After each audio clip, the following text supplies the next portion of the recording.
آپ کے حکم کے مطابق دلدل نے پوری قوت سے چھلانگ لگائی۔ افسوس کہ اس کی قوت نے جواب دے دیا اور آپ کا شفیق دلدل زمین پر گر کر شہید ہو گیا۔ دلدل نے جہاں سے چھلانگ لگائی تھی وہاں آج بھی اس کے پیروں کے نشان موجود ہے اور وہاں سے صاف پانی کا ایک چشمہ آج بھی جاری ہے۔ اس سے پہلے کہ وہ اپنے مقصد میں کامیاب ہوتی، بابا حاجی ملنگ کے غضب کا نشان بن گئی، یعنی اسی جگہ وہ پتھر کی شکل میں تبدیل ہو گئی۔ بابا بختیار شاہ کو ایک جگہ بہت پسند آئی۔ انہوں نے اس کا اظہار بابا حاجی ملنگ سے کیا، جس پر آپ نے انہیں اجازت دے دی۔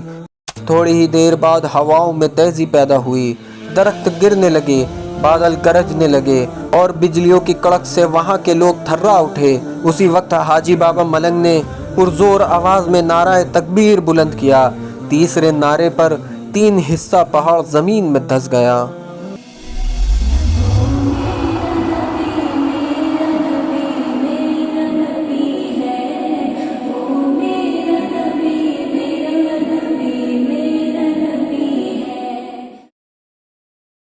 السلام علیکم ورحمۃ اللہ وبرکاتہ۔ معزز ناظرین، آج پھر ہم حاضر خدمت ہیں ایک نئی ویڈیو کے ساتھ، اور آج کی اس ویڈیو میں ہم جن عظیم ہستی کے بارے میں بات کرنے جا رہے ہیں ان عظیم ہستی کا نام حاجی ملنگ رحمۃ اللہ علیہ تعالیٰ ہے۔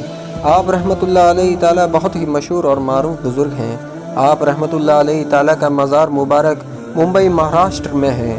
آپ رحمۃ اللہ علیہ تعالیٰ کی بارگاہ پوری دنیا میں بہت مشہور ہے، اور آپ رحمۃ اللہ علیہ تعالیٰ کی بارگاہ میں سبھی مذہب کے لوگ آتے ہیں اور آپ رحمۃ اللہ علیہ تعالیٰ کی بارگاہ سے فیض حاصل کرتے ہیں۔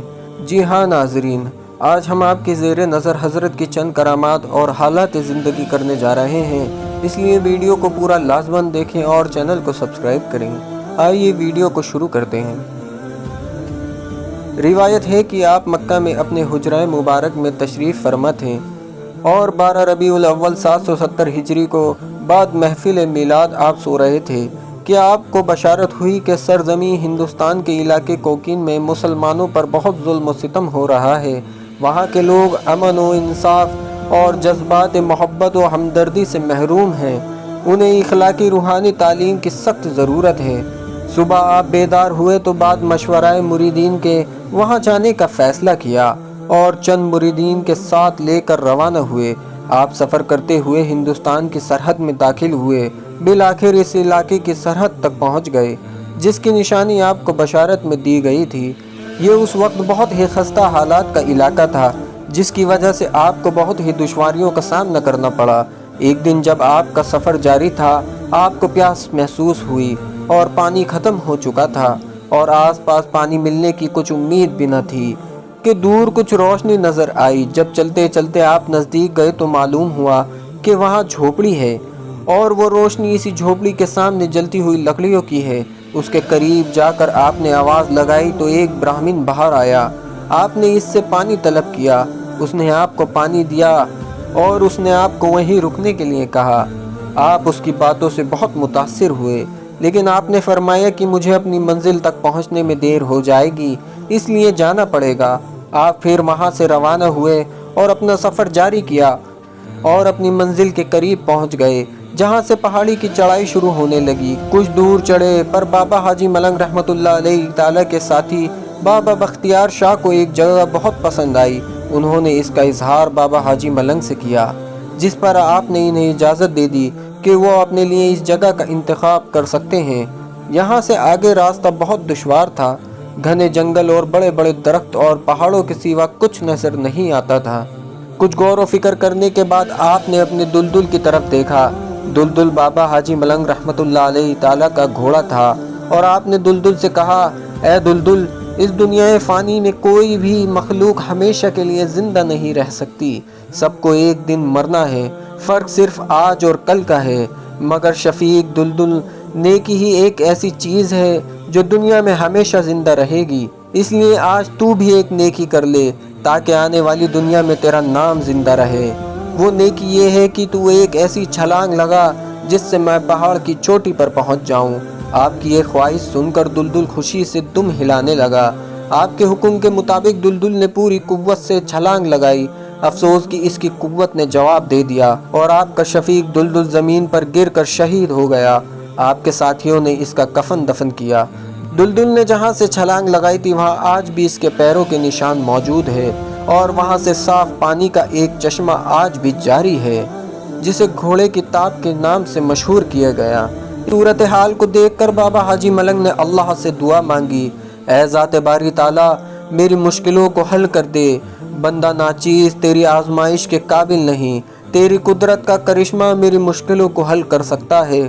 تھوڑی ہی دیر بعد ہواؤں میں تیزی پیدا ہوئی، درخت گرنے لگے، بادل گرجنے لگے اور بجلیوں کی کڑک سے وہاں کے لوگ تھرا اٹھے۔ اسی وقت حاجی بابا ملنگ نے پرزور آواز میں نعرہ تکبیر بلند کیا۔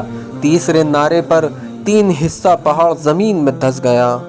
ان سب واقعات کو دیکھ کر وہاں کے جاہل لوگوں نے بابا حاجی ملنگ کے اوپر اپنی تہمتیں لگانی شروع کر دی اور کہا کہ قدرت کا قہر بابا حاجی ملنگ کی وجہ سے ہمارے اوپر آ رہا ہے، لیکن بابا حاجی ملنگ نے یہ سب برداشت کیا اور خوش اخلاقی سے لوگوں کے ساتھ پیش آتے رہے۔ بابا حاجی ملنگ کی سیرت کو دیکھ کر وہاں کے کچھ لوگ مسلمان ہونے لگے۔ یہ خبر تیزی سے پھیلنے لگی اور وہاں کے راجا تک بھی پہنچ گئی۔ راجا نے اپنی طرح طرح کے جادو کا استعمال کیا لیکن کوئی جادو کام نہ آیا۔ یہ راجا کی سب سے بڑی شکست تھی۔ پھر اس نے کچھ حواریوں کو جمع کر کے صورتحال پر مشورہ کیا لیکن کوئی ترکیب نہیں نکلی۔ پھر راجا نے ایک ترکیب سوچی جس پر سب راضی ہو گئے۔ راجا کی ایک بیٹی تھی جو بے حد حسین تھی، جس کے دل فریبی اور دلکشی کے چرچے عام تھے، جو تمام طرح کے فریب سے واقف تھی۔ اس کو بابا حاجی ملنگ کے پاس بھیجا گیا تاکہ آپ اس کے فریب میں آ جائیں اور راجا کی جیت ہو جائے۔ حسن و ادا پر ناز کرنے والی لڑکی جب بابا حاجی ملنگ کی خدمت میں پہنچی اور آپ کو دیکھا تو اس پر ایک عجیب طرح کی کیفیت طاری ہو گئی اور کچھ ہی دیر بعد وہ اپنی حرکت پر شرمندہ تھی اور آپ سے معافی مانگنے لگی۔ آپ نے اس کے ساتھ بہت نرمی سے بات کی اور بیٹی کہہ کر پکارا۔ آپ کی تعلیم کا اس پر بے حد اثر ہوا اور وہ مسلمان ہو گئی۔ بابا حاجی ملنگ نے اس کا نام فاطمہ رکھا۔ راجا کو جب اس کی خبر ملی تو وہ حیرت میں پڑ گیا اور اپنی لڑکی پر لعنت بھیجنے لگا۔ راجا نے اپنے سارے حواریوں کو واپس بھیج دیا اور سوچنے لگا اب کیا کیا جائے۔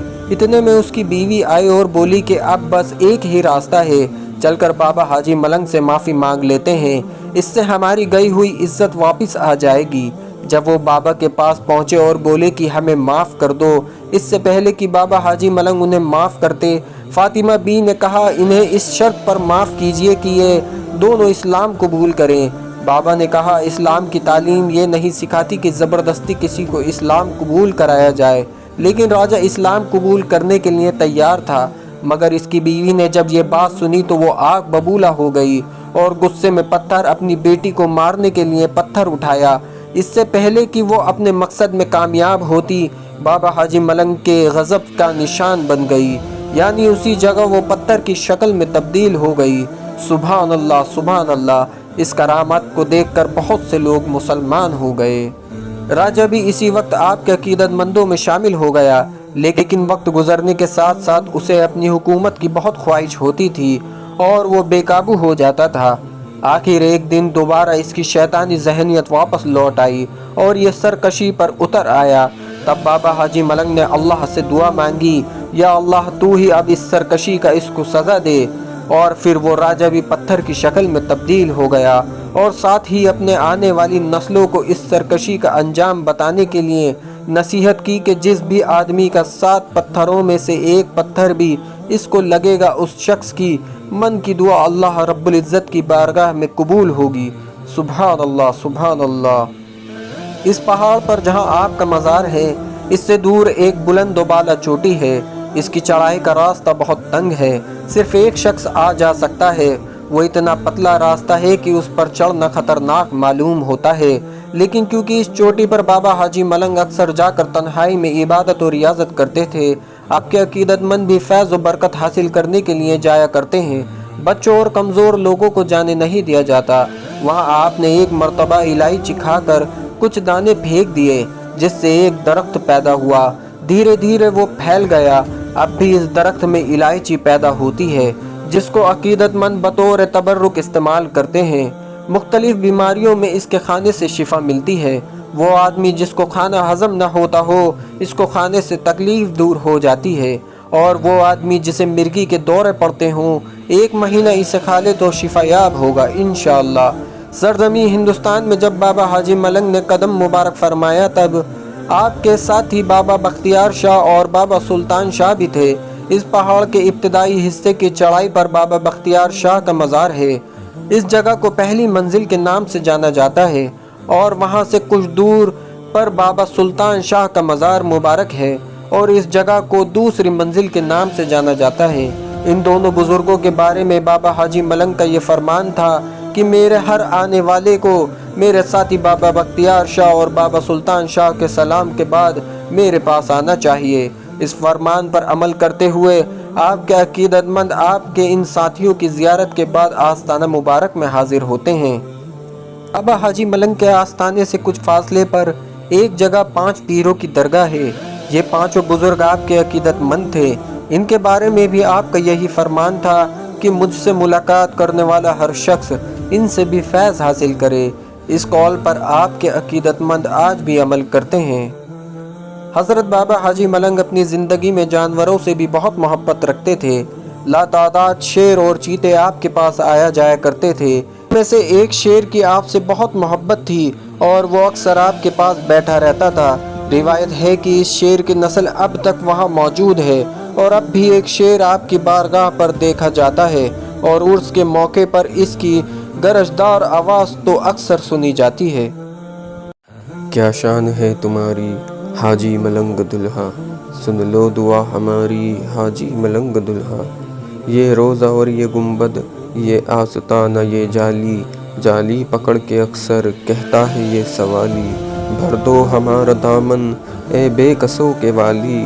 کیا مرتبہ ہے اعلیٰ، کیا شان ہے نرالی، ہر شے ہے پیاری پیاری حاجی ملنگ دلہا، سن لو دعا ہماری۔ تم دیکھتے ہو سب کو سرکار ایک نظر سے، بگڑی بنی ہے اس کی گزرا ہے جو ادھر سے، جاتا نہیں ہے خالی کوئی سخی کے گھر سے، ملتی ہے بھیک سب کو داتا تمہارے در سے، یہ دین ہے تمہارا حاجی ملنگ دلہا، سن لو دعا ہماری حاجی ملنگ دلہا۔ مشہور ہے کرامت حاجی ملنگ بابا، گھوڑے کی تاپ سے یوں جاری ہوا ہے چشمہ، چشمہ ہے رحمتوں کا یا فوج کا ہے دریا، بیمار پانی پیتے ہو جائے دم میں اچھا، مٹ جائے بے قراری حاجی ملنگ دلہا، سن لو دعا ہماری حاجی ملنگ دلہا۔ حاجی ملنگ عطا ہو شاہ ولی کا صدقہ، شیر خدا کا صدقہ، مولا علی کا صدقہ، صدیق عمر عثمان و غنی کا صدقہ، مل جائے بے کسوں کو آل نبی کا صدقہ، جھولی بھرو ہماری حاجی ملنگ دلہا، سن لو دعا ہماری حاجی ملنگ دلہا۔